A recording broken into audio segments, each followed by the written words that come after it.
How many times have you wanted to do something different or unconventional, but you were scared to do it because you would have to do it alone? How many times have you wanted to go and take a trip to a different city, maybe go to a new restaurant, or maybe film a YouTube video out in public, but you were scared and afraid to do it because there was nobody else around you who was doing the same thing? I think a lot of us stop ourselves from growing and stop ourselves from doing uncomfortable things that we know we want to do because of the fact that we would have to do it alone. It's always nicer to have somebody by our side, somebody going through the same struggles as us, somebody who's sharing our wins, somebody who can help us when we're not feeling the best, because we are social creatures at the end of the day and we want to have companionship. But there will come a time in your life when you want to do something and there isn't anybody around you who's ever done that thing before. For me, it was creating content on Instagram. When I started in November of 2023, nobody around me was making short form content in the way that I wanted to make. When I was starting, I was completely alone in that journey because nobody was interested in doing what I wanted to do. And that made me feel quite isolated. Even though a lot of my family and friends supported me in my journey, they weren't exactly going through what I was going through when it comes to putting yourself out there on the internet, having hundreds of thousands of people see you, say mean things about you. They weren't exactly going through that. And in that process, I did feel alone. However, I learned a very important life lesson through that. When you want to change the trajectory of your life,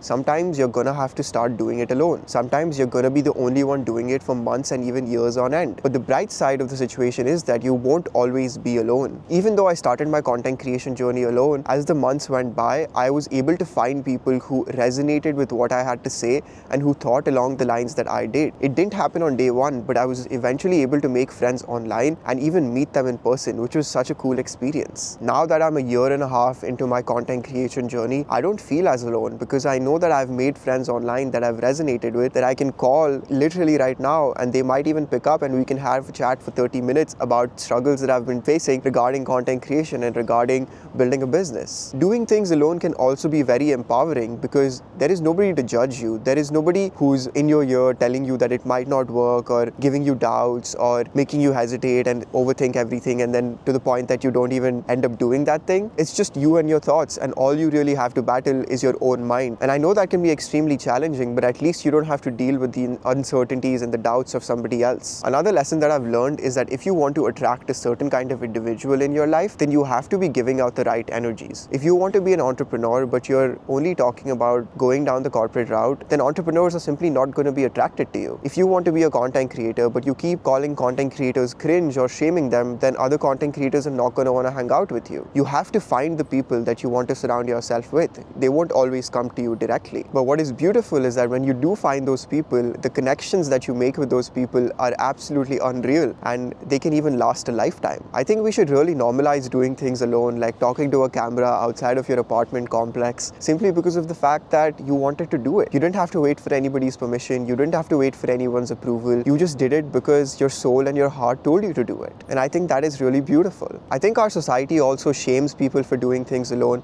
but I really don't understand that. Why would you shame somebody and why would you ridicule somebody who's trying to change their life? Why would you try to bring somebody down who's just trying to follow what their heart is telling them to do? It doesn't make any sense to me. We come in this world alone, we meet a lot of people, we make a lot of connections, but we do end up leaving this world alone. Even though life can be isolating and lonely at times, I think there is a lot of grace to be found in solitude. To be by yourself, unencumbered by the thoughts of those around you, by the judgment of those around you, just feeling free. Maybe I'm just an introvert and that's why these are the thoughts that I have. I also want to thank everybody who's been watching my YouTube videos so far. We're at 142 subscribers. I've been filming in my room for the past 6 videos, so I decided to step outside and film outside because I wanted to push myself by doing things that make me uncomfortable, because by doing things that make you uncomfortable, despite the fact that you might have to do them alone, is how you grow in life. So if you want to do something but there's nobody around you who's doing that, if you want to create content, if you want to start a business, if you want to start that podcast, I would highly recommend you go ahead and do it. There might not be people who are around you supporting you at every single step of your way, but you can be your biggest cheerleader, and eventually you will find people who are like-minded and who want to be there for you. It might not happen tomorrow, it might not happen in the next week, it might not even happen in the next month, but if you keep going, if you stay consistent, I promise you eventually those people will find you and you will also find those people. I hope you guys are doing well. Stay happy, stay warm. It's cold out in New York City even though it's already April, and I'll see you tomorrow.